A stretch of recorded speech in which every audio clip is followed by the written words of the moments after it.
नमस्कार। स्वस्थ जीवन कार्यक्रममा तपाईलाई स्वागत छ। नेपाल सरकार स्वास्थ्य तथा जनसङ्ख्या मन्त्रालय, राष्ट्रिय स्वास्थ्य शिक्षा सूचना तथा सञ्चार केन्द्र र नेपाल टेलिभिजन बीच सहकार्यमा निर्माण गरिएको यो कार्यक्रम एनटिभी प्लसका साथै एनटिभी इटहरी र एनटिभी कोहलपुरबाट पनि हेर्न सक्नुहुनेछ। नेपालको संविधानले स्वास्थ्य सम्बन्धी हकलाई नागरिकको मौलिक हकका रूपमा प्रत्याभूत गरेको छ।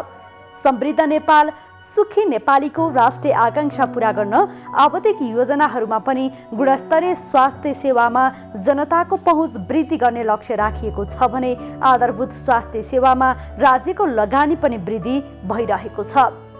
स्वास्थ्य सेवामा आम नागरिकको पहुँच वृद्धि गर्न भएका प्रयासहरूका साथै हरेक व्यक्तिले आफ्नो स्वस्थ जीवनका लागि अवलम्बन गर्नुपर्ने उपायहरूबारे हामीले यो कार्यक्रममा चर्चा गर्नेछौँ।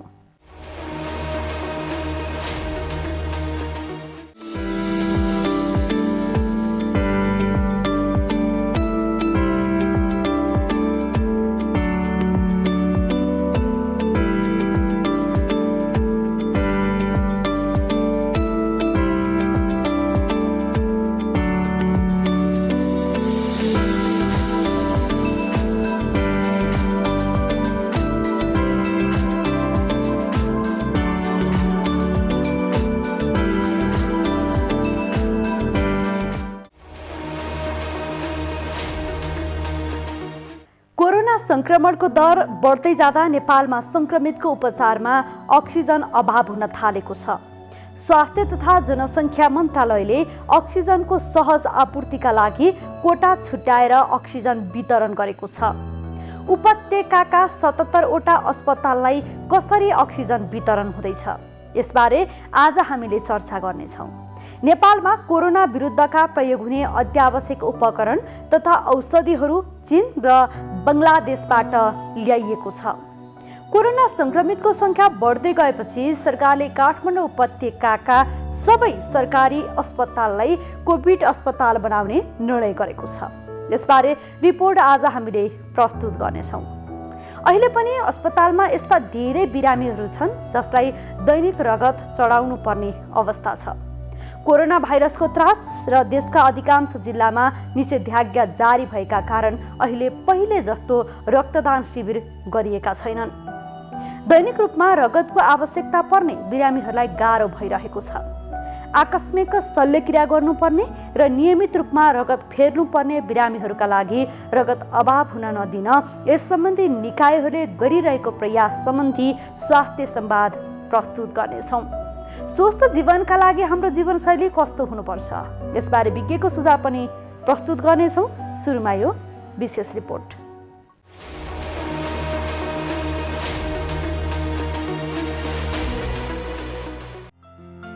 नेपालमा कोरोना भाइरसका विरुद्धमा प्रयोग हुने अत्यावश्यक उपकरण तथा औषधि 2वटा जहाजमा चार्टर गरी चीन र बङ्गलादेशबाट ल्याइएको छ। नेपाल एयरलाइन्सको वाइड बडी विमानले चीन सरकारको अनुदान सहयोगमा ल्याउने भनिएको 20,000 अक्सिजन सिलिन्डर मध्ये पहिलो खेपमा 400 वटा अक्सिजन सिलिन्डर, 10 वटा भेन्टिलेटर आइपुगेको छ। यस्तै कोरोनाका जटिल बिरामीलाई प्रयोग गर्दै आइएको औषधि रेमडेसिभिरको 32,000 भाइल बङ्गलादेशबाट ल्याइएको छ। 32,000 भाइल रेमडेसिभिर मध्ये 10,000 भाइल नेपाल सरकारलाई बङ्गलादेश सरकारले अनुदानमा उपलब्ध गराएको र बाँकी 22,000 भाइल निजी स्तरमा ल्याइएको हो।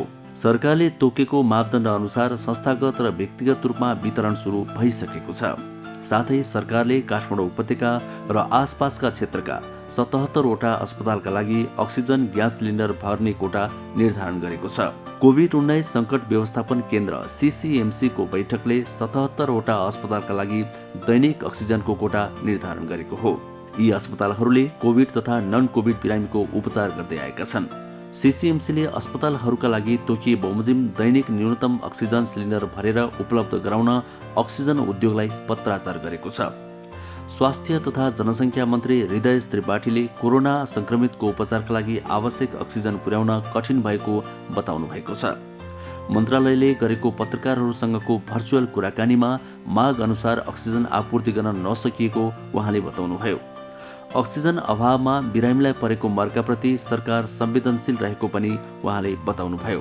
अक्सिजनको सहज व्यवस्थापन गर्न कोभिड-19 सङ्कट व्यवस्थापन केन्द्रलाई जिम्मेवारी दिएकोले आगामी दिनमा केही सहज हुने विश्वास गरिएको मन्त्री त्रिपाठीको भनाइ छ। अहिलेको नयाँ जुन स्वरूप छ कोभिड-19 को अक्सिजनको प्रयोगको मात्रा अत्यधिक रूपले बढेको हुनाले हामीसँग मौजुदा रहेका अक्सिजन उत्पादनको क्षमता र मागको बीचमा एउटा अन्तराल आएको छ र यसले गर्दाखेरि बिरामीहरूलाई अत्यधिक पीडा पनि भोग्न परिरहेको छ। कतिपय सिलिन्डरको अभावले पनि मागको अनुसार आपूर्ति गर्न नसकेको अवस्था छ। कतिपय अस्पतालका अक्सिजन प्लान्टहरू वर्षौंदेखि पनि बिग्रिरहेको अवस्था थियो। विगत केही समयमा तिनलाई सञ्चालनमा ल्याउन कोसिस गरेर ल्याइयो पनि, तर पनि अझ पनि माग अनुसार हामी आपूर्ति गर्न सकेका छैनौँ। लिक्विड अक्सिजन नेपालमा भर्खर मात्रै एउटा प्रयोगमा आइसकेको अवस्था हो। यो ठुल्ठुला अस्पतालहरूमा प्रयोगमा आयो भने अक्सिजन सिलिन्डरको चाहिँ सङ्ख्या हामी घटाउन सक्ने अवस्था थियो। तर पनि केही मात्रामा अहिले हामीले लिक्विड अक्सिजनका बन्दोबस्त केही अस्पतालहरूमा हामीले विस्तार गरेका छौँ। यति हुँदाहुँदै पनि बिरामीहरूलाई परेको पीडा र मर्काप्रति सरकार संवेदनशील छ र म व्यक्तिगत रूपले पनि दुखी छु। हामीसँग रहेका पूर्वाधारहरूलाई अधिकतम प्रयोग गर्ने, सदुपयोग गर्ने अवस्थामा हामी पुर्याउँदैछौँ। अक्सिजनको सन्दर्भमा यसका वितरण प्रणाली, यसका उपलब्धताका विषयमा पनि सीसीएमसीले एउटा महत्त्वपूर्ण ढङ्गले अगाडि बढिरहेको छ र सीसीएमसीले जहाँ विभिन्न मन्त्रालयका सहभागिता छ, यसले ठोस ढङ्गले एउटा निर्णय गरेर अगाडि बढ्ने हिजोदेखि उसले जिम्मेवारी लिइसकेको अवस्था छ। कोरोना संक्रमितको संख्या बढ्दै गएपछि सरकारले काठमाडौँ उपत्यकाका सबै सरकारी अस्पताललाई कोभिड अस्पताल बनाउने निर्णय गरेको छ। स्वास्थ्य तथा जनसङ्ख्या मन्त्रालयले गरेको भर्चुअल पत्रकार सम्मेलनमा स्वास्थ्य तथा जनसङ्ख्या मन्त्रालयका सचिव लक्ष्मण अर्यालले उपत्यकाका सबै सरकारी अस्पताललाई कोभिड उपचार गर्ने अस्पताल बनाउने निर्णय गरेको जानकारी दिनुभयो। अस्पताल गिरहरुको हकमा चाहिँ हामी गिरहस्पताल, पाटन अस्पताल, टिचिङ अस्पताल, ट्रमा सेन्टर लगायत प्रसुति गृह लगायतका सरकारी अस्पताललाई फुल फेजमा कोभिड अस्पतालको रूपमा सञ्चालन गर्ने गरी हामी निर्णय गरेका छौँ। यसले पनि एउटा उपचार व्यवस्थापनमा चाहिँ राम्रैसँग सहयोग जस्तो लाग्छ मलाई। र यो सँगसँगै अब हामीले विश्व ब्याङ्कसँग र युनिसेफसँग चाहिँ करिब 20,000 को अक्सिजन सिलिन्डरको पर्चेज अर्डर प्लेस गरिसकेका छौँ। मलाई लाग्छ यो बिस्तारै आउँदाखेरि पनि यसले एउटा आपूर्ति प्रणाली सहज हुन्छ। आपूर्ति प्रणाली सहज गर्नका लागि चाहिँ हामीले अलिकति हाम्रो सिलिन्डरमा रिफिलिङ गर्ने क्षमता तत्काल बनाउन नसक्ने भए हुनाले चाहिँ लिक्विड अक्सिजनमै हामी जोड दिने गरी चाहिँ हाम्रा पूर्वाधारहरू तयार गर्दै यसमा हामी जोड दिँदै जान्छौँ। र अक्सिजनको लागि तपाईँको सबै सरकारी अस्पतालहरूका अक्सिजन प्लान्टहरू चाहिँ हामी यो समयमा दुरुस्त गरेका छौँ। तर केही बिग्रिरहेका छन्, ती बिग्रिरहेकालाई तुरुन्त दुरुस्त गर्नका लागि पनि हामी अनुरोध गरेका छौँ। यदि कुनै 200 भन्दा माथिका अस्पतालहरूले अक्सिजन प्लान्ट तत्काल राख्नुहुन्छ भने उहाँहरूलाई हामी चाहिँ राख्नका लागि बजेट र तपाईँको सहजीकरण गर्ने काम पनि हामी गर्छौँ। यो हिसाबले हामी यो तयारीमा छौँ। तर कोभिडको सङ्क्रमण चाहिँ मैले तथ्याङ्कीय रूपमा प्रस्तुत गर्दाखेरि अत्यन्त सङ्क्रमणशील, उच्च तीव्र रूपमा फैलावट आएको हुनाले एकैचोटि हामीले तयारीलाई चाहिँ एकदम व्यवस्थित गर्न नसकेको अवस्था चाहिँ डेफिनेटली चाहिँ यहाँ अगाडि हामीले यो लुकाउन हुँदैन। तर हामी जति आत्तिए पनि महामारीमा हतारिएर आत्तिएर भन्दा पनि व्यवस्थित ढङ्गले यसलाई नियन्त्रण गर्नुपर्छ। हाम्रो एक सन्तान छ, अर्को तुरुन्तै जन्माउने इच्छा छैन। त्यसैले परिवार योजनाको लामो अवधिका केही अस्थायी साधनहरूको बारेमा सल्लाह लिउँ भनेर आएको। तपाईहरु जस्तो लामो अवधिको गर्भान्तर गर्न चाहनेहरूको लागि इम्प्लान्ट वा आयुसिडी नै ठिक हुन्छ। अनि यो इम्प्लान्ट आयुसिडी कहाँ कसरी प्रयोग गरिन्छ, कति समय काम गर्छ होला? इम्प्लान्ट चाहिँ महिलाहरूको पाखुराको छाला मुनि राख्ने हो र यो एक पटक राखेपछि 5 वर्षसम्म गर्भ रहँदैन। अनि आयुसिडी नि? आयुसिडी चाहिँ महिलाहरूको पाठ्यघरमा राखिन्छ र यो एकपटक राखेपछि 12 वर्षसम्म गर्भ रहँदैन। बिचमै सन्तानको रहर भयो भने यदि तपाईँहरूलाई बिचैमा सन्तानको रहर भएमा यी दुवै साधनहरूलाई झिक्न पनि सकिन्छ। अनि यी दुवै अस्थायी साधनहरू कतिको सुरक्षित छन् त? सुरक्षित र प्रभावकारी छन्। तपाईँहरूले केही डर मान्नु पर्दैन। पहिला तपाईँहरूले सल्लाह गर्नुहोस्, त्यसपछि सेवाको लागि त हामी जहिले आउनुहुन्छ तयार छौँ। नमस्कार, मेरो नाम बाला राई, म अस्पताल नर्सिङ प्रशासक र अहिले म नर्सिङ तथा सामाजिक सुरक्षा महाशाखामा कार्यरत छु। आज म यहाँहरूलाई मास्क लगाउने सही तरिकाको बारेमा देखाउन गइरहेका छौँ। हामीसँग मास्क बजारमा धेरै किसिमका उपलब्ध छन्, जस्तै मेडिकल मास्क भयो, कपडाको मास्क भयो, N95, K95 विभिन्न प्रकारका, र N95 मा पनि फिल्टर भएका नभएका पनि हामीले मास्कहरू बजारमा उपलब्ध देख्छौँ। तर N95 मास्क चाहिँ विशेष गरी चाहिँ जुन कोरोना सङ्क्रमित व्यक्तिहरूसँग एकदमै क्लोज कन्ट्याक्टमा रहेर विशेष प्रक्रिया गर्दाखेरि मात्रै प्रयोग गर्ने हुनाले जनमानिसले साधारण हाम्रो मेडिकल मास्क वा कपडाको मास्क लाउँदा पनि हामीले सही तरिकाले प्रयोग गऱ्यौँ भने कोरोनाको जोखिमबाट चाहिँ हामी मुक्त हुन्छौँ। र त्यही क्रममा मैले आज यहाँहरूलाई सर्जिकल मास्क अथवा मेडिकल मास्क कसरी प्रयोग गर्ने भन्ने कुराहरू बताउन गइरहेको छु। र सर्वप्रथम जहिले पनि हामीले मास्क लगाउनुभन्दा अगाडि हातलाई धुनुपर्छ र सकेसम्म यदि हामीसँग उपलब्ध छ भने हामीले हातलाई साबुन पानीले मिची कम्तीमा पनि 20 देखि 40 सेकेन्डसम्म हामीले धुनुपर्ने हुन्छ। तर यदि हामीसँग हात धुने वातावरण छैन, अनुकूल नभएको अवस्थामा हामीले सेनिटाइजर प्रयोग गरेर पनि हातलाई सेनिटाइज गर्न चाहिँ सक्छौँ। अब म सेनिटाइज गरेर मास्क लगाउन चाहिँ सुरु गर्दैछु। हामीसँग यहाँ सेनिटाइजर छ र अब यो सेनिटाइजरलाई हामीले साधारणतया चाहिँ यसरी हातले थिचेर लिनुभन्दा पनि हामीले आफ्नो कुइनाबाट यसरी थिचेर लिँदाखेरि अझै सङ्क्रमणको जोखिमलाई चाहिँ कम हुन्छ। र यो सेनिटाइजर हामीले पर्याप्त मात्रामा पुग्ने गरी लिनुपर्ने हुन्छ। र पहिले सुरुमा हामीले हात धुँदा होस् अथवा सेनिटाइजर प्रयोग गर्दा होस्, WHO को मापदण्ड र नेपाल सरकारको मापदण्ड अनुसार नै हामीले 6 वटा स्टेप्सहरू छन्, त्यसलाई चाहिँ पुरा गर्नुपर्ने हुनेछ, जसले गर्दाखेरि हाम्रो हातको भाग कुनै पनि भाग चाहिँ छुट्दैन। र यसरी हामीले हत्केलालाई यसरी माड्ने र यो माडे पछाडि हातको पछाडिको भागलाई पनि यसरी हामीले माड्नुपर्ने हुन्छ।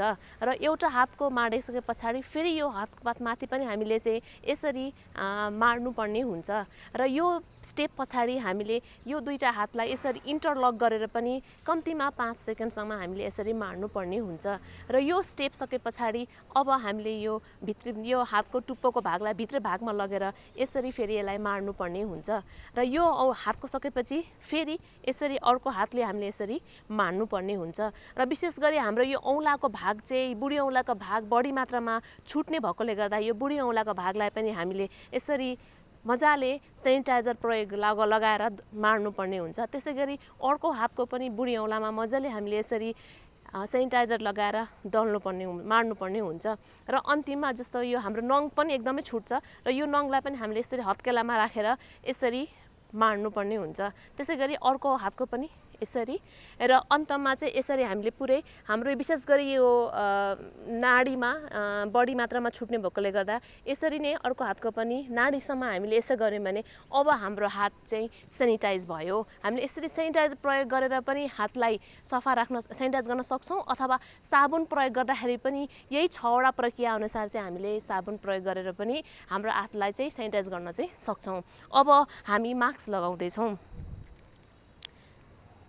हामीले मास्कमा अहिले हेर्दाखेरि यो मेडिकल मास्क हो र हामी जनमानिसले यो मेडिकल मास्कको सही प्रयोग गर्दाखेरि पनि कोरोनाको सङ्क्रमणलाई कम गर्न सक्छौँ। र नयाँ मास्क प्रयोग गर्दाखेरि जहिले पनि हामीले यसरी इलास्टिक ब्यान्डलाई समाउने, यो बाहिरी भाग अथवा भित्री भागलाई हातले छुनु हुँदैन। र यो मेडिकल मास्कमा पनि 3टा पत्रहरू हुन्छ, त 3टा लेयर हुन्छन् र यो 3टा लेयरले चाहिँ आफ्नो काम गरेका हुन्छन् हैन।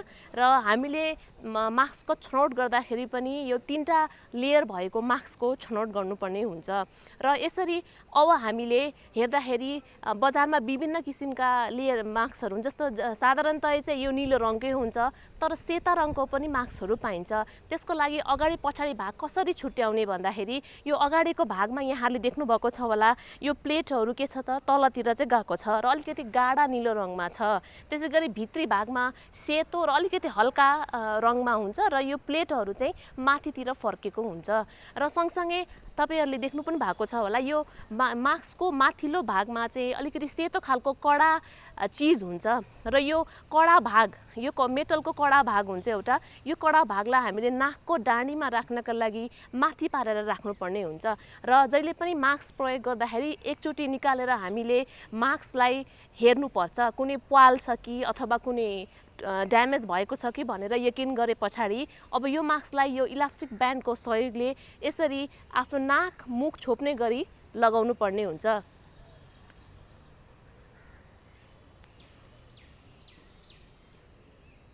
यो लगाएपछि अघि भने जस्तै यो नाकको यो जुन कडा भागको डाँडीलाई हामीले यसरी आफ्नो नाकको बनावट अनुसार चाहिँ यसलाई मिलाउनु पर्ने हुन्छ र मिलाउँदाखेरि यसरी हामीले अनुहारमा फिट हुने गरी हाले मिलाउनु पर्छ।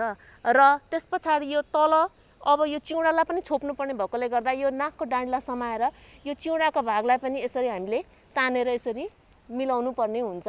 अब हाम्रो नाक, मुख र चिउडा पूर्ण रूपले छोपियो। अब यो मास्क लगाएपछि हामीले यो बाहिरको भागलाई हातले छुनु हुँदैन। यसो छुँदाखेरि यो संक्रमण भएको हुन्छ र हाम्रो हातमा पनि फेरि संक्रमण भएर हामीले हाम्रो आँखा, हात अरू ठाउँमा छुँदाखेरि संक्रमणको जोखिम चाहिँ बढ्न सक्छ। यदि हामीले यो मास्क लगाएको बेलामा हाम्रो हातले बाहिर भागमा छुयौँ भने तुरुन्तै हामीले फेरि सेनिटाइज गर्न सक्छौँ। र अब यो मास्कलाई कसरी खोल्ने भन्ने म फेरि यहाँहरूलाई देखाउन गइरहेको छु। र मास्क खोल्नुभन्दा अगाडि पनि हामीले हातलाई त्यसै अघिको जस्तै गरेर सेनिटाइज गर्ने।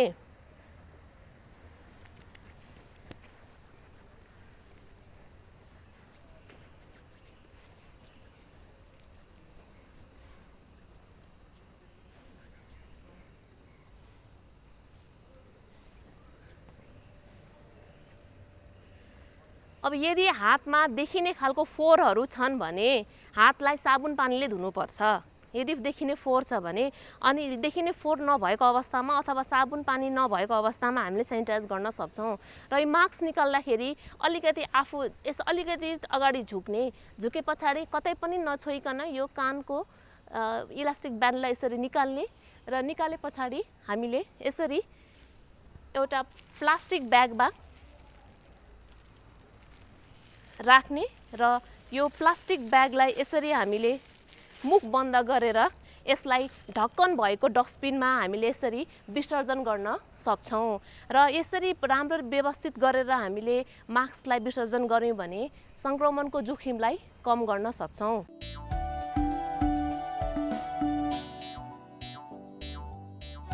नमस्ते दाजु भाउजू। नमस्कार। कताबाट अस्पतालमा? कसलाई के भयो र? त्यस्तो केही होइन भाइ, यिनको र मेरो सामान्य स्वास्थ्य जाँच गर्न आएको। ल, केही नहुँदा पनि स्वास्थ्य परीक्षण गर्नुपर्छ र? पैसाको नाश मात्र। त्यसो भनेर कहाँ हुन्छ र भाइ? समय समयमा स्वास्थ्य जाँच गरायो भने आफ्नो स्वास्थ्यको अवस्थाबारे थाहा हुन्छ। यसरी नियमित रूपमा स्वास्थ्य जाँच गराउँदा कुनै रोग लागेको छ भने सुरुवाती अवस्थामा नै रोग पत्ता लाग्छ अनि समयमै उपचार गर्न सजिलो हुन्छ नि। सही भन्नुभयो दाइ। मैले पनि आफ्नो र परिवारको नियमित स्वास्थ्य जाँच गराएको भए आज मेरो श्रीमतीको यो हालत हुने थिएन र पैसा पनि जोगिन्थ्यो। म त मेरो र मेरो परिवारको स्वास्थ्य प्रति सजग छु। तपाईँ पनि अबदेखि नियमित रूपमा स्वास्थ्य परीक्षण गराउनुहोस् है। राष्ट्रिय स्वास्थ्य शिक्षा सूचना तथा सञ्चार केन्द्र।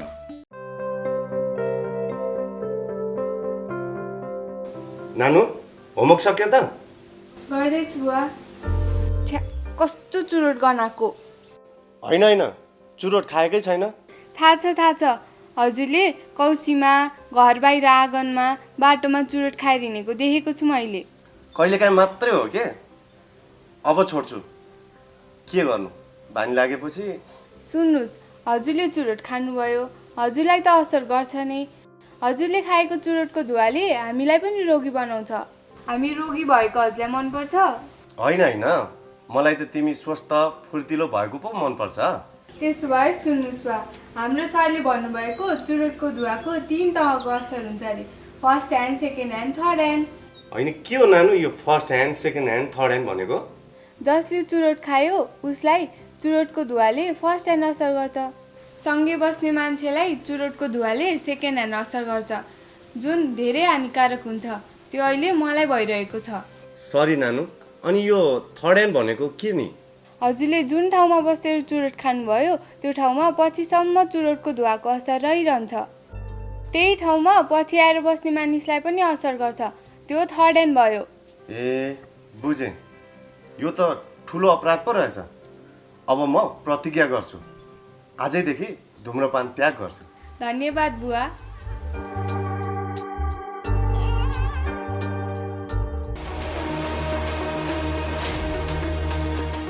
दर्शकवृन्द, कार्यक्रममा यहाँहरूलाई पुनः स्वागत छ। अहिले पनि अस्पतालमा यस्ता धेरै बिरामीहरू छन् जसलाई दैनिक रगत चढाउनु पर्ने अवस्था छ। कोरोना भाइरसको त्रास र देशका अधिकांश जिल्लामा निषेधाज्ञा जारी भएका कारण अहिले पहिले जस्तो रक्तदान शिविर गरिएका छैनन्। दैनिक रूपमा रगतको आवश्यकता पर्ने बिरामीहरूलाई गाह्रो भइरहेको छ। आकस्मिक शल्यक्रिया गर्नुपर्ने र नियमित रूपमा रगत फेर्नुपर्ने बिरामीहरूका लागि रगत अभाव हुन नदिन यस सम्बन्धी निकायहरूले गरेको प्रयास सम्बन्धी स्वास्थ्य संवाद अबको क्रममा।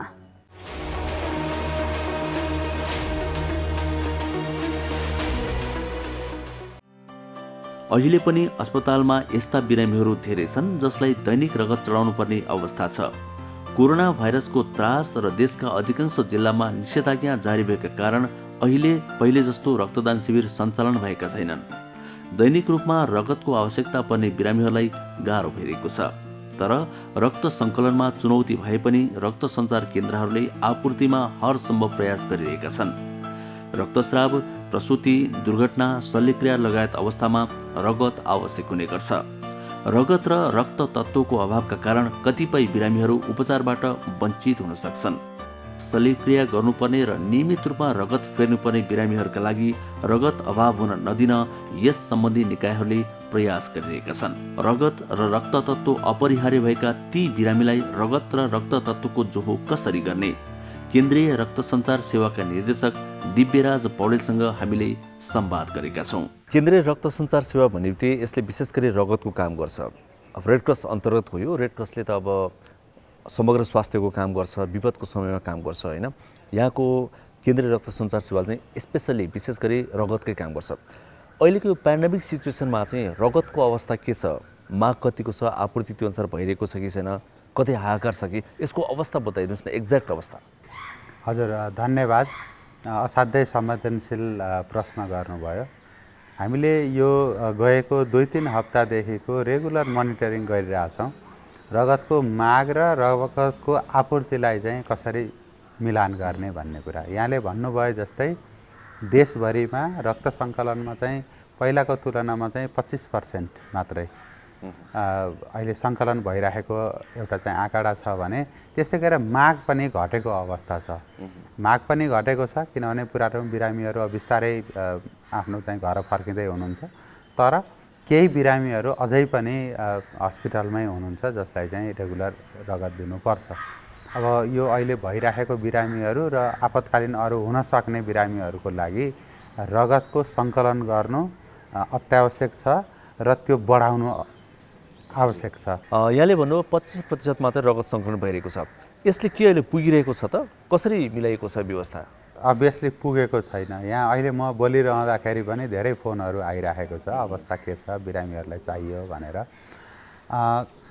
नपुगेको अवस्थामा चाहिँ हामी के गर्छौँ भने बिरामीहरूको आफन्तहरूलाई नै अनुरोध गरेका छौँ कि यदि कोही चिन्जानको मान्छेहरू हुनुहुन्छ र डोनेट गर्न सक्नुहुन्छ भने उहाँलाई चाहिँ रेड क्रसको सेवा केन्द्रमै गएर चाहिँ डोनेट गरिदिनुहोस् अनि त्यसबाट चाहिँ हामी सर्भिस गर्छौँ भनेर भनिरहेछौँ। जस्तो आजको गएको चाहिँ यो अहिले म बोलिरहँदाखेरिको 24 घन्टाको कुरा गर्ने हो भने हामीले चाहिँ 50 जनाको लागि सर्भिस दिएका छौँ भनेको केन्द्रीय रक्त सञ्चार सेवाबाट। त्योभन्दा अघिल्लो दिन चाहिँ 75 जना हुनुहुन्थ्यो, तर त्योभन्दा अघिल्लो दिन चाहिँ 50 जनालाई मात्रै हामीले चाहिँ दिन सक्यौँ। यो कमसेकम पनि चाहिँ न्यूनतम पनि हामीले 100 जनाको लागि दिन सकियो भने केन्द्रीय रक्त सञ्चारबाट त्यो चाहिँ अलिकता पर्याप्त हुन्छ। तर अहिले त्यो 100 पनि पुर्याउन नसकिएको अवस्थामा कमी छ। तर त्यो कमी भए पनि सहृदय मनहरू धेरै छन्। हाम्रो चाहिँ बिरामीहरूको केयर गर्ने जुन सिस्टम छ त्यसले चाहिँ राम्रो पनि छ। यो डोनेट गर्ने मान्छेहरूसँग पनि हामी सम्पर्क गरिराख्छौँ र त्यसले खाँचो परिपूर्ति गरिरहेको छ। तर यो भन्दै रहँदाखेरि चाहिँ मैले के भन्नुपर्छ भने अहिले बिरामी र बिरामीको आफन्तहरूलाई धेरै नै हैरानी छ। कहाँ पाइन्छ, कति बेला जुड्छ, यो खालको कुराहरू छ। त्यसले गर्दाखेरि कमसेकम पनि सानो सानो सङ्ख्यामा भए पनि रक्तदान गरिदिइरहनु न म आम यो दर्शक श्रोताहरूलाई अनुरोध गर्दछु, ताकि त्यसले चाहिँ बिरामीको आफन्तहरूलाई बिरामीहरूलाई चाहिँ एउटा सान्त्वना पनि दियोस्, उहाँहरूको जीवन पनि बचोस् र त्यो हैरानी पनि खेप्न नपरोस्। यदि कसैलाई रगत आवश्यक परिहाल्यो भने अहिले सम्पर्क गर्ने ठाउँहरू कहाँ छन्, कसलाई सम्पर्क गर्ने, कहाँ सम्पर्क गर्ने, कसरी सम्पर्क गर्ने, सबैलाई त्यो आइडिया नहुनसक्छ होइन। अस्पतालहरूमा पनि अब पहिला जस्तो गरी सर्भिस छैन। अहिले सम्पर्क गर्ने एक्ज्याक्ट ठाउँहरू बताइदिनु कहाँ छ? एकदमै राम्रो जिज्ञासा राख्नुभयो।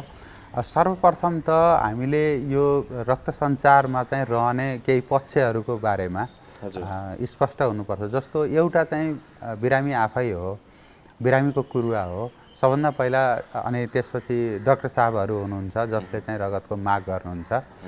अब उहाँहरूले पनि यो अवस्थालाई चाहिँ बुझिदिनुपर्छ।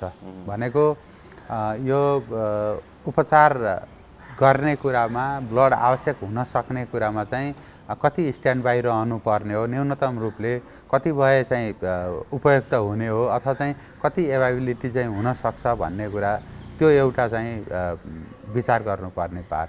अब अहिले चाहिँ धेरै जसो हस्पिटलहरूमै पनि रक्त सङ्कलन इकाइहरू छन्। अब त्यसले गर्दाखेरि पहिलो प्रयास चाहिँ हाम्रो जुन हस्पिटलमा हाम्रो उपचार भइरहेछ त्यो हस्पिटलकैमै रहेको ब्लड ब्याङ्कमा अथवा चाहिँ नजिकमा रहेको रक्त सञ्चार केन्द्रहरूमा सम्पर्क गर्न सबैभन्दा चाहिँ बुद्धिमानी हुन्छ। यो चाहिँ एउटा अवस्थाको कुरा भयो। दोस्रो चाहिँ हामी रक्त सञ्चार केन्द्रहरू देशभरि नै हाम्रो केन्द्रहरू छ। अब अहिले हाम्रो सबै जसो जिल्लाहरूमा चाहिँ छ, तर क्यापेसिटी चाहिँ फरक छ। हाम्रो 5 वटा चाहिँ प्रादेशिक छ, त्यस्तै गरेर 19 वटा चाहिँ जिल्ला स्तरीय छ, अरू 46 वटा चाहिँ यो आपतकालीन युनिटहरू छ, त्यस्तै गरेर हस्पिटल युनिटहरू छन्। भनेपछि त्यो नजिकको चाहिँ आफ्नो रक्त सञ्चार केन्द्र कुन हुनसक्छ सबभन्दा नजिक चाहिँ हामीले त्यसलाई प्राथमिकता दियौँ। अनि ती केन्द्रहरूमा चाहिँ फोन नम्बरहरू उपलब्ध हुन्छ। अब त्यहाँ नभएदेखि कहाँनिर चाहिँ गर्न सकिन्छ, त्यो च्यानल प्रयोग गर्न सकियो भने त्यो धेरै राम्रो हुन्छ।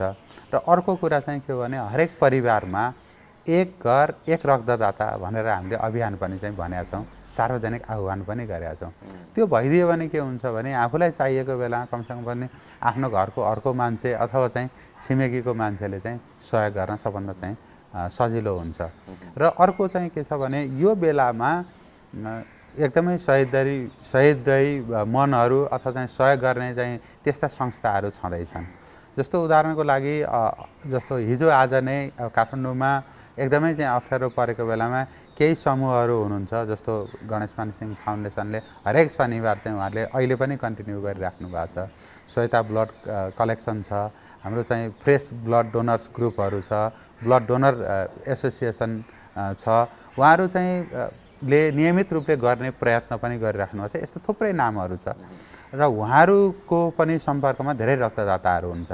त्यसले गर्दाखेरि चाहिँ यो एउटा चाहिँ माध्यम हो, रक्तदाताहरूको नम्बरहरू राख्ने, नजिकको ब्लड ब्याङ्कको नम्बर राख्ने, हस्पिटलहरूको नम्बर राख्ने। अब त्यो एउटा चाहिँ नेटवर्कलाई परिचालन गर्न सकियो भने धेरै सरल हुन्छ। यो भन्दै गर्दाखेरि चाहिँ यदि कसैले यो कार्यक्रम हेरेर या कुनै पनि कुराबाट इन्फ्लुएन्स भएर अब म रगत दिन्छु, म दिन चाहन्थेँ भन्ने कोही व्यक्ति निस्किनु भयो भने उहाँले कहाँ दिन सक्नुहुन्छ, कहाँ सम्पर्क गर्ने? ब्लड ब्याङ्कमै आउनुपर्छ या यहाँहरूको अन्य ठाउँहरू पनि छ दिन मिल्ने, या कुनै हस्पिटलहरू छन् कि रगत दिन मिल्ने ठाउँहरू दाताहरूको लागि पनि भनिदिनुहोस् न केही ठाउँहरू। म केन्द्रीय रक्त सञ्चार सेवाको हिसाबले म के भन्छु भने देशभरि हाम्रो रहेका रक्त सञ्चार सेवाहरूमा त्यहाँ सम्पर्क राख्न सकिन्छ। त्यो एकदमै राम्रो हो र केन्द्रीय स्तरमा हामीले समन्वय गरिरहँदाखेरि जस्तो हाम्रो फोन नम्बरहरू छ हैन, त्यो फोन नम्बरहरू युज गर्न सकिन्छ। हाम्रो हटलाइन नम्बर पनि छ 1130 नम्बर, त्यसलाई प्रयोग गर्न सकिन्छ र हाम्रो फेसबुक मेसेन्जर ग्रुपहरू छ, सुलभ गुणस्तरीय र मर्यादित सेवा नेपालको रक्त सञ्चार सेवा, यस्तो चाहिँ जुन फेसबुक ग्रुपहरू छ त्यो ग्रुपमा चाहिँ मेसेज पठाएर सम्पर्क गर्न सकिन्छ र यो मूलतः यो चाहिँ एउटा मानवको साङ्लो भनौँ न, यो ह्युमन रिलेसनलाई नेटवर्कलाई चाहिँ बलियो बनाएर कनेक्टेड भएर गर्न सकिने अवस्था हो। यति भनिरहँदाखेरि चाहिँ कतिपय अवस्थामा अहिले चाहिँ भन्नै पर्ने यो सामाजिक सञ्जालहरूले कहिले कहिले चाहिँ हामीले युज गर्दाखेरि चाहिँ अलिक प्यानिक पनि बनाइरहेको अवस्था छ। भनेको के हो भने मलाई ए पोजिटिभ रगत चाहियो, कसै छ भने दिनुहोस् भनेर कसरी चाहिँ पोस्ट राख्नुहुन्छ हैन। अब त्यो कहाँबाट भन्नुभएको, कुन ठाउँको लागि हो, कुन हस्पिटलको लागि हो, कुन लोकालिटी भएका मान्छेहरूले त्यसलाई चाहिँ ध्यान दिनुपर्ने, त्यो चाहिँ थाहा हुँदैन त्यहाँनिर। अनि त्यसले चाहिँ अलि क्रिएट गर्छ, अलि अस्चिलो क्रिएट गर्छ। फेरि काठमाडौँबाट गर्नुहुन्छ, झापाबाट गर्नुहुन्छ, अथवा चाहिँ बैतडीबाट गर्नुहुन्छ, अथवा चाहिँ कञ्चनपुरबाट गर्नुहुन्छ। अब एक एकजनाले गर्यो भने त्यो त पास हुन्छ अनि ए ओहो यो त ठुलो अभाव रहेछ भन्ने कुरा चाहिँ एउटा अप्ठ्यारो रहन्छ। त्यसले गर्दाखेरि चाहिँ सकेसम्म चाहिँ त्यो लास्ट रिसोर्ट त छँदैछ आफ्नो चाहिँ फेसबुक पोस्टमा लेख्ने आफ्नो साथीहरू, सकेसम्म त्यसको सट्टामा चाहिँ प्राइभेट मेसेजहरू चाहिँ लेखेर गरियो भने एउटा चाहिँ त्यसको समाधान कसले गर्ने त भन्ने कुरामा चाहिँ क्लियर हुन्छ। जस्तो एउटा अस्तिको उदाहरणमा एकजनाले अत्यन्त चाहिँ भावुक भएर एउटा अत्यन्त इमर्जेन्सीको कुरा गर्नुभयो। मैले पहिला डोनरसँग सम्पर्क गरेर तपाईँलाई चाहिँ ओ पोजिटिभ भएको डोनरसँग सम्पर्क गरेर तपाईँ रेडी हुनुहुन्छ भन्दा रेडी छु भन्नुभयो उहाँले। अनि त्यसपछि मैले चाहिँ उहाँलाई जसले मेसेज पठाएँ कल ब्याक गरेँ अनि उहाँले के भन्नुभयो भने होइन मलाई पनि यहाँ कसैले चाहिँ सेयर गर्नुभयो हो अनि मैले पनि सेयर गरिदिया हो, अब यो चाहिने नचाहिने चाहिँ थाहा छैन भन्नुभयो। ल पत्ता लगाउनुहोस् भनेपछि अनि पछि कल ब्याक गरेर होइन त्यो समस्या समाधान भइसकेछ, यो पहिलेको कुरा रहेछ भन्नुभयो। मैले यो किनभने सबैको यो संवेदनशील कुरामा सबैको श्रम अनि त्यसपछि त्यो हेरिसकेपछि एउटा भावनाहरू हुन्छ। नेपालमा रक्त सञ्चार सेवाको एकदमै राम्रो चाहिँ यो दक्षिण एसियामा एउटा उदाहरणको रूपले लिनिन्छ, किनभने हामी स्वयंसेवी रक्तदाताहरूले चाहिँ डोनेट गरिराख्नु भएको छ। यति खटेर लागिराख्नु भएको छ।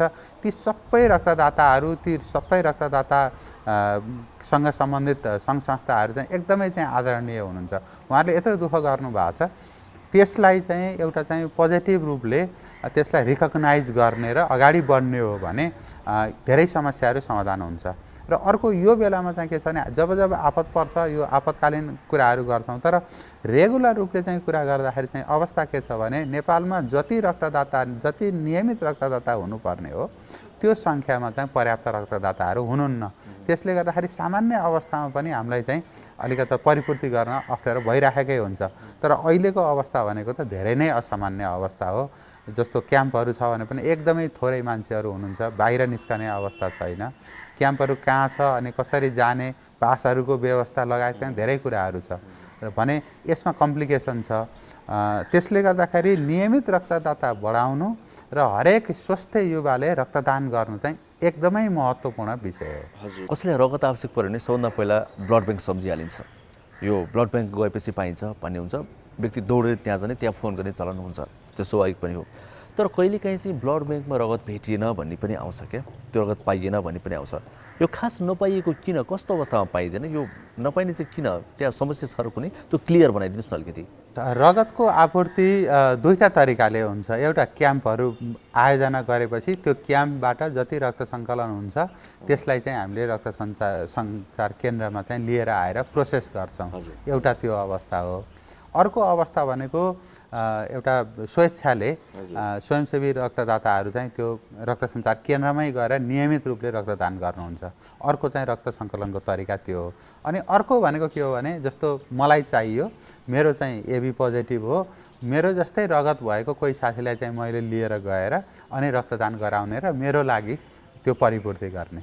भनेपछि हाम्रो सिस्टम के हुन्छ भने बढीभन्दा बढी नेपालको चाहिँ रक्त सञ्चारको मापदण्डले नै के भनेको छ भने बढीभन्दा बढी हामीले चाहिँ यो शोध भर्नाबाट होइन, क्याम्पहरूबाट नियमित रक्तदाताबाटै ल्याउनुपर्छ। त्यो स्वयंसेवी हुनुपर्छ होइन। आपत परेको बेलामा त आफ्नो मान्छेहरू खोज्नु त पर्ने नै छ। त्यो आइडियल सिचुएसनमा हामी पुग्न नसकेको कुरा चाहिँ मैले अघि भने। त्यसैमा अलिकति तथ्याङ्क चाहिँ म के भन्नु भने, विश्व स्वास्थ्य सङ्गठनले के भनेको छ भने हाम्रो जस्तो मुलुकमा रगतको सहज आपूर्तिको लागि कमसेकम पनि 1% नियमित रक्तदाता हुनुपर्छ। जनसङ्ख्याको हुनुपर्ने 2% हो। तर हाम्रो जस्तो मुलुकमा जहाँ स्वास्थ्यको लागि चाहिँ हामी हस्पिटल जाने अथवा चाहिँ अपरेसन गर्ने भनेको अलिकति साह्रै चाहिँ लास्ट रिजोर्ट भएपछि मात्रै जाने चलन भएको हुनाले हाम्रो जस्तो मुलुकमा चाहिँ 1% यस्तो नियमित रक्तदाता भयो भने हामी सहजै पुर्याउन सक्छौँ। तर अहिले नेपालको अवस्था चाहिँ 0.7% पनि पुगेको छैन भनेपछि अलरेडी ग्याप छ त्यहाँनिर। यसको मतलब के हो भने हामीले हरेक युवाहरूलाई चाहिँ रक्तदान गर्न उत्प्रेरित गर्नुपर्छ। 18 वर्षको चाहिँ जन्मदिन एउटा चाहिँ रक्तदान गरेर चाहिँ बिताउने र हरेक चाहिँ 3-3 महिनामा अथवा चाहिँ 6-6 महिनामा रक्तदान गरियो भने देशमा रगतको सजिलै परिपूर्ति हुन्छ। मैले यहाँनिर एउटा शब्दलाई अलिक प्रष्ट पार्न खोजेँ दर्शकहरूलाई। त्यो नियमित रक्तदान भनेको हरेक बर्थडेमा मात्रै गर्ने होइन, एक पटक मात्रै गर्ने होइन, वर्षको हरेक 3-3 महिनामा चाहिँ रक्तदान गर्न मिल्छ। सकिन्छ वर्षको 4 पटक होइन भने 3 पटक अथवा एटलिस्ट 2 पटक त्यस्तो दिनलाई चाहिँ नियमित रक्तदाता भनेर भन्छौँ। त्यो एउटा गर्न सकिन्छ। अर्को प्रश्नमा म गएँ, यो रगत एकै खालको हुँदैन। जस्तो मूलत रगत चाहिँ ए, बी, एबी र ओ क्याटेगोरीको हुन्छ। त्यसमा पनि चाहिँ नेगेटिभ र पोजिटिभ भन्ने हुन्छ। र दुर्लभ रक्तदाताहरू केही हुनुहुन्छ। जस्तो नेगेटिभ ग्रुप चाहिँ दुर्लभ रक्तदाताहरूमा पर्नुहुन्छ। उहाँहरूको देशैभरि चाहिँ एउटा के छ भने उहाँहरूले आफैले पनि स्वतःस्फूर्त रूपले चाहिँ त्यस्तो नेगेटिभ ग्रुपको समूहहरू बनाउनु भएको छ। र कतिपय अर्गनाइजेसनमा चाहिँ नेगेटिभ ग्रुपलाई चाहिँ कोअर्डिनेट गर्ने नै हुनुहुन्छ। र यदि नेगेटिभ ग्रुपहरूको चाहिँ छ भने हामीले त्यसको चाहिँ राम्रोसँग रेकर्ड पनि बनाएका हुन्छौँ। हुन त सबैको रेकर्ड चाहियो, तर नेगेटिभ ग्रुपको चाहिँ अझ राम्रोसँग रेकर्ड चाहियो। अनि त्यो रेकर्डको आधारले त्यो लिस्ट हेरेर अनि सम्भावित दातासँग चाहिँ कन्ट्याक्ट गर्ने हो। यसरी यो जनपरिचालनबाटै अथवा चाहिँ जनताले सपोर्ट गरेबाटै रक्तदाताको सहयोगबाटै नेपालको रक्त सञ्चार सेवा अगाडि बढ्ने हो। हामी रेडक्रस भनेको त एउटा माध्यम मात्रै हो। हामीले रगत दिनु आवश्यक छ, रगत दिउँ, अरूको लागि पनि नयाँ जीवन प्रदान गरौँ भनिरहँदाखेरि यो अहिलेको कोभिडको समयमा ती रगत दिने व्यक्तिहरूको सुरक्षा कसरी मिलाइएको छ? जस्तै अहिले हामी कोरोना भाइरसको यो महामारीको समयमा छौँ, पेन्डेमिक सिचुएसनमा छौँ। त्यो बेलामा चाहिँ रगत दिने व्यक्तिको सुरक्षा व्यवस्था कसरी मिलाइएको छ? त्यहाँ रगत दिन जाँदाखेरि म सेफ हुन्छु भन्ने आधार चाहिँ के छन्?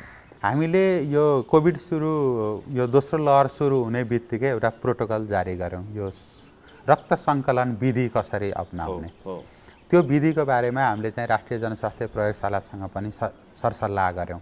यो अघिल्लो कोभिड-1 को पारामा अथवा अघिल्लो वर्षको लहरमा पनि थियो र त्यसको अनुभव र अहिलेको चाहिँ अवस्थाको अनुभव अलिकति फरक छ अवस्था पनि। त्यसलाई अनुभवलाई हेरेर त्यो विधि हामीले गऱ्यौँ र त्यो विधिको बारेमा चाहिँ हामीले सबै रक्त सञ्चार केन्द्रहरूलाई चाहिँ त्यो पत्राचार गरेका छौँ। र त्यसमा 3-4वटा कुराहरू एकदमै महत्त्वपूर्ण छ जो यहाँले पनि उठाउनु भयो। त्यो भनेको सबभन्दा पहिलो चाहिँ रक्तदाताको सुरक्षा हो। जसले रगत दिनुहुन्छ उहाँहरूको सुरक्षा कसरी कायम गर्ने भन्ने एउटा चाहिँ त्यो महत्त्वपूर्ण विषय हो। अनि दोस्रो भनेको चाहिँ त्यो रक्तदानको प्रक्रियामा चाहिँ भोलिन्टियरहरू संलग्न हुनुपर्छ, प्राविधिकहरू चाहिँ स्टाफहरू चाहिँ संलग्न हुनुपर्छ। अनि उहाँहरूको सुरक्षाको लागि चाहिँ के गर्न हुन्छ, के गर्नु हुँदैन, के गर्नुपर्छ भन्ने खालको कुरा छ। अनि अर्को कुरा चाहिँ क्याम्प आयोजनाको कुरा छ। जस्तो अहिले चाहिँ क्याम्प आयोजना गर्दाखेरि कस्तो ठाउँमा क्याम्प आयोजना गर्ने, खुला हुनु पर्यो, वेल भेन्टिलेटेड हुनु पर्यो, हावा चाहिँ राम्रोसँग खेल्ने हुनु पर्यो, पहिलाको भन्दा चाहिँ डिस्टेन्स बढी हुनु पर्यो। अनि त्यसमा चाहिँ त्यो दर्ता गर्ने, आएर चाहिँ स्क्रिनिङ गर्ने, अनि चाहिँ डोनेसन गर्ने, अनि त्यसपछि रिफ्रेसमेन्ट गर्ने ठाउँहरू चाहिँ को डिस्टेन्सहरू चाहिँ मिलाउनु पर्ने, यी खालका कुराहरू। र अर्को चाहिँ महत्त्वपूर्ण कुरा भनेको चाहिँ त्यसमा प्रयोग हुने औजारहरू, चाहे चाहिँ त्यो स्टेथोस्कोप होस् अथवा चाहिँ त्यहाँ प्रयोग हुने सुईहरू होस् अथवा चाहिँ हरेक कुर्चीहरूमा राखिन्छ नि त्यो कुर्चीहरूमा चाहिँ त्यो प्लास्टिकहरू फेर्ने कुराहरू होस्, यो कुरालाई चाहिँ हामीले चाहिँ स्पष्ट सबैलाई चाहिँ स्पष्ट गरेका छौँ र हामीले भनेका पनि छौँ। त्यो हाम्रो जुम मिटिङहरूबाट विभिन्न माध्यमबाट खबर पनि पठाएका छौँ। म दाताहरूलाई चाहिँ के आश्वस्त दिलाउन चाहन्छु भने हाम्रो चाहिँ कार्यालयहरूमै रक्त सञ्चार केन्द्रहरूमै आउँदाखेरि चाहिँ यहाँहरू चाहिँ सुरक्षित भएर आउनुपर्छ। त्यसको लागि चाहिँ यदि कुनै अप्ठ्यारो पर्यो भने हाम्रो चाहिँ विभागले पनि त्यो स्पष्ट पत्रचार के गरेको छ भने यस्तो महामारीमा पनि रक्त सञ्चार जस्तो चाहिँ अत्यावश्यक सेवा रोक्न मिल्दैन। एउटा स्टेटमेन्ट त्यो छ। अनि अर्को स्टेटमेन्ट चाहिँ के हो भने तर यो सबै गरिरहँदाखेरि चाहिँ नेपाल सरकारले दिएको अथवा चाहिँ राष्ट्रले चाहिँ बनाएको मापदण्डहरूलाई कडाइका साथ परिपालना गर्नुपर्छ। यो दुईटा कुरा चाहिँ एकदमै महत्त्वपूर्ण छ। अर्को चाहिँ हाम्रो पब्लिकले जान्नै पर्ने कुरा के छ भने अहिलेसम्म यो कोभिड सुरु भएको त कोभिड 2019 भन्यौँ, तर एक्चुअली 2020बाट चाहिँ अझ बढी चाहिँ फैलिएर आयो। अहिले यो 1.5-2 वर्षको चाहिँ खास गरेर चाहिँ 1.5 वर्षको दौरानमा कुनै पनि रिसर्चले चाहिँ यो भनेको छैन कि रगतको कारणले चाहिँ कोभिड सर्ने भन्ने कुरा। यो एकदमै चाहिँ खुसीको कुरा छ। पब्लिकलाई चाहिँ एउटा के मेसेज चाहिँ के हुनसक्छ भने रगतको माध्यमबाट रगतको दातालाई अथवा रगतको प्राप्तकर्तालाई कोभिड सरेको कुनै पनि चाहिँ रेकर्ड छैन र हाइली अनलाइकली भनेर चाहिँ भनेको छ। यो कुरामा चाहिँ एउटा रक्तदाताहरू ढुक्क हुने अवस्था छ। अब दोस्रो कुरा रह्यो त्यहाँ क्याम्पमा चाहिँ आइसकेपछि हामीले के गरेका छौँ भने त्यो क्याम्पमा चाहिँ प्रवेशको पूर्व सावधानीका कुराहरू, क्याम्प चलिरहँदाखेरिको सावधानीका कुराहरू र क्याम्प पश्चातको अथवा चाहिँ रक्तदान पश्चातको सावधानीका कुराहरू त्यसमा प्रष्ट राखेका छौँ। हामी के गर्छौँ अहिले एक पटकमा एकजना मात्रै स्क्रिनिङ गर्छौँ, अरू चाहिँ अलि पर बस्नुहुन्छ। अनि उहाँहरू त्यहाँभित्र बस्दाखेरि 3टा कुरा खास गरेर चाहिँ ज्वरोको कुराहरू र उहाँसँग चाहिँ कुनै कोभिडको लक्षण छ कि छैन भन्ने खालको कुराहरू र उहाँको भ्याक्सिनेसनको कुराहरू, अरू कुराका अलावा चाहिँ यी कुराहरूलाई चाहिँ एकदमै हामीले चाहिँ विचार गर्छौँ। र हामीले प्रयोग गर्ने हाम्रो चाहिँ प्राविधिकहरूले चाहिँ प्रयोग गर्ने हरेक कुराहरूलाई चाहिँ हरेक बिरामीपछि चाहिँ त्यो स्प्रे गरेर त्यसलाई चाहिँ निर्मलीकरण गर्ने हैन। त्यो निर्मलीकरण गरिसकेपछि उहाँ चाहिँ जब चाहिँ डोनर चेयरमा जानुहुन्छ त्यहाँ डोनर चेयरहरूमा चाहिँ हामीले कमसेकम पनि 1 मिटरको चाहिँ दूरी कायम हुनुपर्छ। र त्यो डोनर चाहिँ जानुहुन्छ भने रक्तदाता जानुहुन्छ भने अघिल्लो रक्तदाता बसेको कुर्सीबाट त्यो प्लास्टिक कभर हटाएर अर्को प्लास्टिक चाहिँ लगाउने हैन। त्यो खालको कुरा छ। अहिलेको चाहिँ वेस्ट म्यानेजमेन्टलाई चाहिँ विशेष ध्यान दिने। अनि त्यसपछि जब उहाँले रक्तदान गर्नुहुन्छ उहाँ गइसकेपछि चाहिँ फेरि चाहिँ जुन रक्तदानपछि केही जुस अथवा चाहिँ पेय पदार्थहरू चाहिँ दिइन्छ अथवा खाजा उपलब्ध छ भने खाजा खाना दिइन्छ भने त्यो एरियामा फेरि चाहिँ 2 मिटर कमसेकम 2 मिटर कायम गरेर उहाँलाई राख्ने। अनि यो गरिरहँदाखेरि चाहिँ हामीले के भनेको छौँ एउटा क्याम्पमा चाहिँ एकजना व्यक्तिले 20 मिनटमा त्यो क्याम्प चाहिँ छोडेर जानुपर्ने अथवा चाहिँ त्यो मेन एरियाबाट चाहिँ बाहिर निस्कनुपर्ने। वन्स यदि चाहिँ म अब हिँड्न सक्छु जान सक्छु भन्ने कन्फिडेन्स भइसकेपछि चाहिँ उहाँले चाहिँ छोड्नुपर्ने। यसरी हामीले चाहिँ प्रक्रिया मिलाएका छौँ। त्यसले गर्दाखेरि रक्तदान त्यसै पनि चाहिँ कोभिडको सन्दर्भमा रक्तदानबाट चाहिँ कुनै अप्ठ्यारो छैन, तर चाहिँ कोभिडकै सन्दर्भमा पनि हामीले चाहिँ सुरक्षाको पर्याप्त व्यवस्था मिलाएका छौँ। अलिकति यो प्लाज्माको कुरा गरौँ। यो प्लाज्मा थेरापीको कुरा पनि आइरहेको थियो केही समय अगाडि, एकदमै एग्रेसिभली आइरहेको थियो।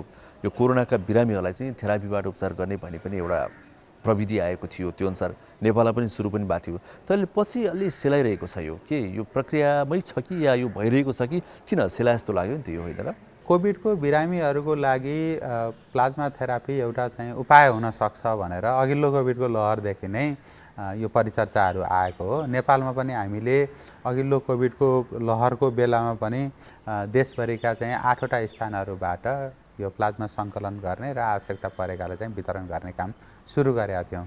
तर अहिले चाहिँ त्यो पुरानो स्टकहरू चाहिँ सबै सकिएको अवस्था छ र अबलाई के गर्ने भन्ने किसिममा चाहिँ हामी एकदमै चाहिँ छलफलको चाहिँ मध्य ठाउँमा छौँ। भनेको के हो भने यदि हामीले चाहिँ म्यासिभ रूपले चाहिँ सुरु गर्नुपर्ने हुन्छ यो लाभदायक छ भनेदेखि एक्सपर्टहरू रिसर्चहरूले चाहिँ के देखायो भन्ने कुरा चाहिँ मिनिस्ट्रीले स्वास्थ्य काउन्सिलले उहाँहरूले चाहिँ रिपोर्टहरू निकाल्नु भएको छ। उहाँहरूसँग हामी चाहिँ एकदमै टचमा छौँ। हामी चाहिँ रेडी छौँ भनेर हामीले खबर पठाएका छौँ। हाम्रो चाहिँ जुम मिटिङहरू चाहिँ भइसकेको छ र हामीले के भनेका छौँ भने यो यसको चाहिँ प्रोटोकललाई चाहिँ केही सुधार गर्नु छ भनेदेखि जस्तो कसले दिने, कति बेलासम्म दिन मिल्छ अनि कसको लागि चढाउने हैन, यो कुरामा चाहिँ अलिकता चाहिँ मिनिस्ट्रीको अनि त्यसपछि हाम्रो स्वास्थ्य परिषदको क्लियर एउटा चाहिँ गाइडलाइन आयो भने हामीलाई सजिलो हुन्छ, पब्लिकलाई पनि सजिलो हुन्छ। हो, हामी चाहिँ तयारी छौँ, हामी यसको लागि चाहिँ तयारी गर्दैछौँ र यो सबै कुराहरू क्लियर भएपछि हामीले चाहिँ एउटा कार्यक्रमकै रूपले यो प्लाज्मा सङ्कलनलाई चाहिँ अगाडि बढाउन प्रस्ताव गरेका छौँ। छिटै हाम्रो यो जुन अनुसन्धान परिषदले सँगको कुरा, मिनिस्ट्रीसँगको कुरा चाहिँ एकदमै चाहिँ छिटै समाधान हुनेछ र हामीले चाहिँ छिटै सुरु गर्न सक्छौँ भन्ने चाहिँ हामीलाई अपेक्षा लागेको छ। र यो बिचमा चाहिँ मैले भन्दाखेरि त्यो बेलासम्म के गर्ने भन्ने प्रश्न आउँछ नि त, त्यसलाई पनि क्लियर गर्दाखेरि हामीले जुन एउटा चाहिँ छिटफुट रूपले इभेन्ट रूपले चाहिँ कसैलाई चाहियो भने अब अहिले डोनर पाउन गाह्रो छ, किनभने पुरानो चाहिँ कोभिडको लहरबाट सन्चो हुनुभएको सबै इलिजिबल नहुन पनि सक्नुहुन्छ। उहाँको चाहिँ शरीरमा रहेको रोग प्रतिरोधी क्षमतालाई चाहिँ टेस्ट गरेर दिनुपर्ने हुन्छ। अनि त्यस्तो छ, इमर्जेन्सी छ भनेदेखि चाहिँ हाम्रो रक्त सञ्चार केन्द्रहरूमा चाहिँ गएर यो सङ्कलनको लागि अनुरोध गर्न सक्नुहुन्छ। तर अहिले डोनरहरूको चाहिँ लिस्टहरूको लागि पनि सहज रूपले कसरी प्राप्त गर्ने भनेर हामी अहिले छलफलको क्रममा छौँ। सायद चाहिँ यसको समस्याको समाधान चाहिँ छिटै निस्कन्छ होला, म आशावादी छु। हामी कार्यक्रमको अन्तिममा पनि छौँ, किनभने समय सकिन आँटेको छ। हामीले अरू पनि धेरै सामग्री यहाँ प्रस्तुत गर्नु छ। यत्रो कुराकानी गरेपछि अब एउटा कुरा अझै क्लियर पार्न मन लाग्यो, रगतको विषयमा चेतना जगाउनु अझै पनि जरुरी छ। कति व्यक्तिहरूलाई मैले रगत दिन मिल्छ कि मिल्दैन भन्ने पनि थाहा नहुनसक्छ। कस्तो व्यक्तिहरूले, कस्तो उमेरको व्यक्तिहरूले, के रोग भएका या नभएका व्यक्तिहरूले रगत दिन मिल्छ र मिल्दैन, रगत दिन मिल्ने र नमिल्ने अवस्थाहरूबारे पनि अलिकति क्लियर बनाइदिनु। एकदमै सान्दर्भिक प्रश्न सोध्नुभयो। त्यो सबभन्दा चाहिँ महत्त्वपूर्ण कुरा चाहिँ पब्लिकलाई चाहिँ म आम दर्शक श्रोताहरूलाई चाहिँ के भन्न चाहन्छु भने स्वस्थ व्यक्तिले रक्तदान गर्न मिल्छ, सबभन्दा ठुलो क्राइटेरिया त्यो हो। र धेरैजसो व्यक्तिहरूले रक्तदान गर्न मिल्छ। 18 वर्ष काटेको अनि त्यसपछि 45 केजी चाहिँ वेट भएको, कुनै औषधि चाहिँ नियमित रूपले सेवन नगरिरहेको, कुनै चाहिँ श्वास प्रश्वासमा चाहिँ गम्भीर समस्या नभएको यस्तो व्यक्तिहरूले चाहिँ रक्तदान गर्न मिल्छ। मैले यो कसले गर्न मिल्दैन भन्नेमा किन चाहिँ नगएको भने नमिल्ने क्राइटेरियाहरू चाहिँ केही छन्, तर मिल्ने क्राइटेरियाहरू बढी छन्। हरेक नागरिकले चाहिँ मैले रक्तदान गर्न मिल्छ भन्ने चाहिँ एउटा होप राख्नु पर्यो, हैन? यो कुरा छ। अनि महिलाहरूको हकमा चाहिँ केही कम्प्लिकेसी हुनसक्छ। जस्तो महिनावारीको हाम्रो महिनावारी भइराखेको चाहिँ बेलामा त्यो चाहिँ जुन हाम्रो रक्त सङ्कलनमा चाहिँ खटिएर रहनुभएका प्राविधिकहरूसँग त्यो परामर्श गरेर अब कति फ्रिक्वेन्टली भइराखेको छ, कति मात्रामा चाहिँ त्यो महिनावारीको बेलामा चाहिँ रगत बगिराखेको छ, यी खालका कुराहरू चाहिँ त्यसमा डिटर्मिनेन्ट हुन्छन्। महिनावारी भएको बेलामा रगत दिन मिल्छ भनेर चाहिँ अहिले हाम्रो चाहिँ प्रोटोकलले चाहिँ भनेको छ। तर कुरा चाहिँ के भने प्र्याक्टिसमा चाहिँ हाम्रो अहिलेसम्म पनि के छ भने 8 दिनसम्म चाहिँ 7 दिन 8 दिनसम्म चाहिँ रक्तदान नगर्ने प्र्याक्टिस छ हाम्रो। त्यो भनेको के भने त्यो अलिकति परामर्शको रूपले चाहिँ व्यक्तिगत परामर्श व्यक्ति बिच फरक हुन्छ। जस्तो चाहिँ प्रेसरको कुरा छ, अब माथिल्लो प्रेसर 100 देखि 140 सम्म, अब तल्लो प्रेसर चाहिँ 60 देखि चाहिँ 90 सम्म भएकाले दिन मिल्छ भन्ने चाहिँ प्र्याक्टिकल के अरे गाइडेन्सको कुरा छ। तर त्यसमा पनि के हुन्छ भने जो प्राविधिक त्यहाँ चाहिँ जाँच्न बस्नुहुन्छ उहाँले त्यो अवस्था हेर्नुहुन्छ, हैन? कतिपय अवस्थामा चाहिँ उहाँहरूको चाहिँ त्यो एउटा मात्रै कारण हुँदैन कि त्योसँग एसोसिएट जुन प्रश्नहरू हुन्छन् ती प्रश्नहरूको आधारले निर्धारण हुन्छ। अब यो सबैको सार के हो भने स्वस्थ व्यक्तिले गर्न मिल्छ, नियमित रूपले गर्न मिल्छ र 65 वर्षसम्म 60-65 वर्षसम्म दिन मिल्छ। तर पहिलो पटक रक्तदान गर्ने उमेर चाहिँ 55 वर्षभन्दा बढी हुनु हुँदैन। त्यसले गर्दाखेरि बेलैमा चाहिँ रक्तदान गर्न सुरु गर्यो भने, नियमित रूपले गर्यो भने चाहिँ त्यसले हानि पुर्याउँदैन र गर्न मिल्छ। अब गर्न नमिले केही क्लिनिकल कन्डिसनहरू हुन्छन्, त्यसको त्यो धेरै डिटेलका कुराहरू होलान्। तर सारमा चाहिँ के हो भने धेरैले गर्न मिल्छ मिल्दैन भन्ने कुरा चाहिँ हाम्रो प्राविधिकहरूले छुट्याउनुहुन्छ। छुट्याउने मूल आधार भनेको चाहिँ यिनै हुन् कि उहाँको चाहिँ ज्वरो आएको हुनु हुँदैन, उहाँलाई चाहिँ अहिलेको अवस्थामा कुरा गर्दाखेरि उहाँलाई कोभिडको कुनै लक्षण देखिएको हुनु हुँदैन। अहिलेको अवस्थामा हेर्दाखेरि यदि कोभिडको जस्तै मिल्दोजुल्दो लक्षण देखिएको छ तर उहाँले टेस्ट गराउनु भएको छ भनेदेखि यदि पोजिटिभ आयो भने त्यो निको भएको लक्षणबाट पनि निको भएको 1 महिनासम्म दिनु मिल्दैन। तर लक्षण कुनै देखिएको छैन, यो ठिकै छ भने त केही समस्या परेन। तर अहिले कोभिड खोप लगाउनु भएको छ भने त्यसको चाहिँ लक्षण निको भएको 14 दिन। यदि चाहिँ कोभिड खोप लगायो, अब 1 दिन ज्वरो आयो भने त्यो सन्चो भएको 14 दिन भनेर बुझ्नु पर्ला। सामान्यतया भ्याक्सिनेसनको बेलामा केही रेस्ट्रिक्सन गरेको छ हैन, तर यो कोभिडको भ्याक्सिनेसनको बेलामा चाहिँ कमसेकम पनि 14 दिन चाहिँ दिनु मिल्दैन। अरूले चाहिँ नियमित रूपले दिन मिल्छ।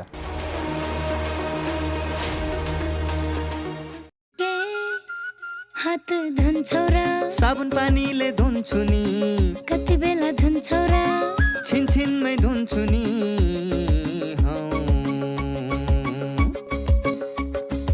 घरमा पस्दा अफिस पस्दा सधैँ धुन्छु हात, कोरोनालाई यसै गरी भगाइदिन्छु म त। घरमा पस्दा अफिस पस्दा सधैँ धुन्छु हात, कोरोनालाई यसै गरी भगाइदिन्छु म त। भान्सा छिर्नु अगाडि, खाना खानु अगाडि, जहाँ त्यही छोएपछि हातले छोपी खोकेपछि।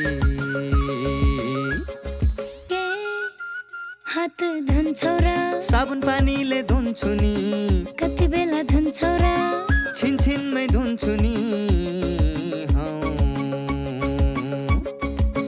कोरोनाबाट बस्ने 3 उपायहरू: व्यक्ति व्यक्ति बीच 2 मिटर टाढा बस्ने, घरबाट बाहिर निस्कँदा मास्क लगाउने र बेला बेलामा साबुन पानीले मिची मिची 20 सेकेन्डसम्म हात धुने। कोरोनाबाट आफू पनि बचाउँ र अरूलाई पनि बचाउँ।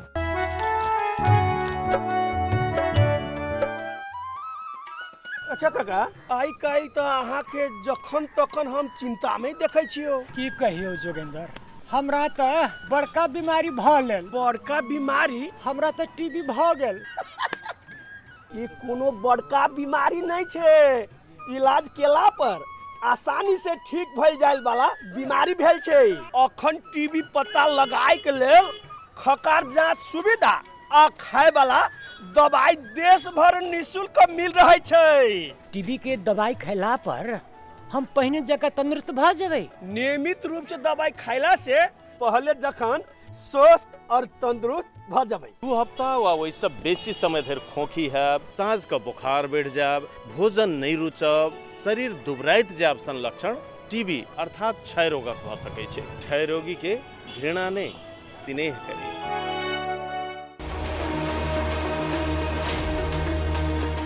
दर्शकवृन्द, स्वस्थ जीवनशैलीका लागि स्वस्थ खानपान, सरसफाइ र व्यायामलाई आफ्नो दिनचर्याको हिस्सा बनाउन विशेषज्ञहरू सुझाव दिन्छन्। अव्यवस्थित दिनचर्याले हाम्रो स्वास्थ्यमा प्रतिकूल असर पारिरहेको हुन्छ। स्वस्थ जीवनका लागि खानपान, बानी व्यवहार, जीवनशैली आदिमा ध्यान दिनुपर्छ। स्वस्थ जीवनशैली कसरी अपनाउने, यसबारे विज्ञको सुझाव अबको क्रममा।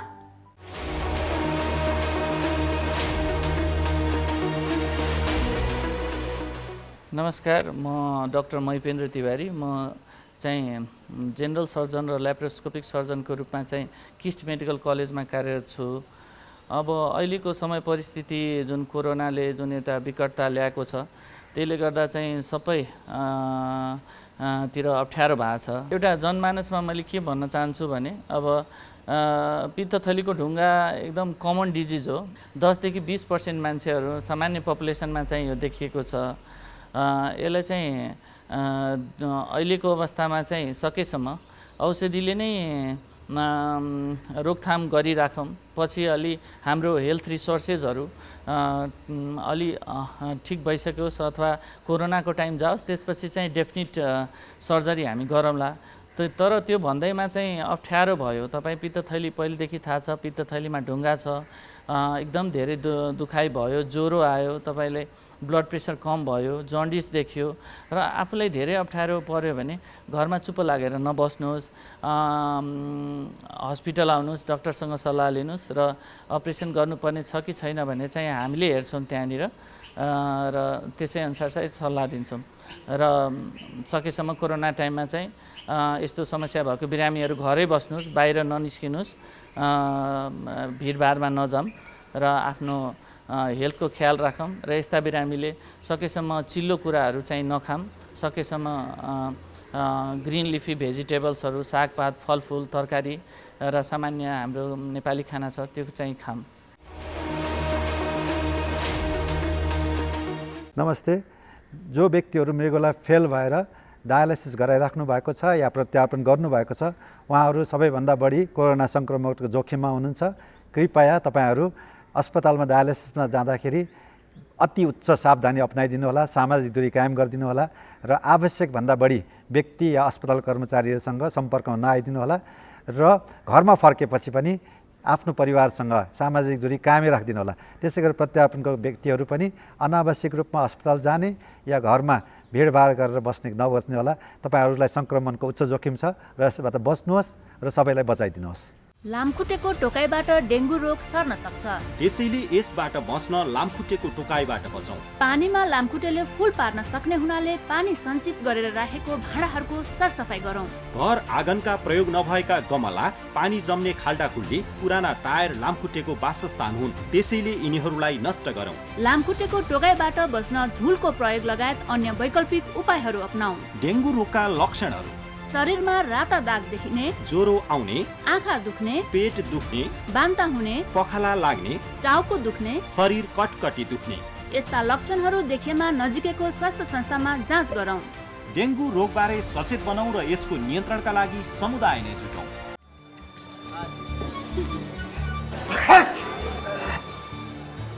सबैले थाहा पाउनुपर्छ अनि सबैले सधैँ व्यवहारमा पनि ल्याउनु पर्छ। होइन, के थाहा पाउने अनि के व्यवहारमा ल्याउने भनेको? सबैले इन्फ्लुएन्जाबाट बच्ने उपायहरू थाहा पाउनुपर्छ।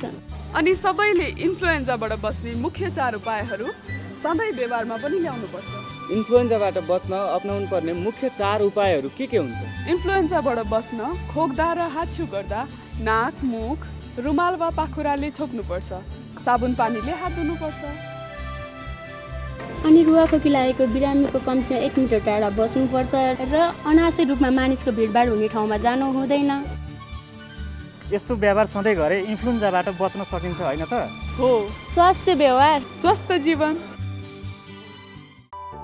स्वास्थ्य सम्बन्धी महत्त्वपूर्ण नम्बरहरू: स्वास्थ्य सम्बन्धी कुनै पनि जानकारी र सहयोगका लागि स्वास्थ्य तथा जनसङ्ख्या मन्त्रालयका हटलाइन नम्बरहरू 1115 र 1133 वा मोबाइल नम्बर 985112 55839।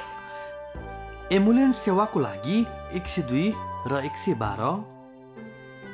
वैदेशिक रोजगारीको क्रममा स्वास्थ्यमा समस्या भएमा, अन्य सहयोग वा जानकारी आवश्यक परेमा श्रम, रोजगार तथा सामाजिक सुरक्षा मन्त्रालयको हटलाइन नम्बर 1141।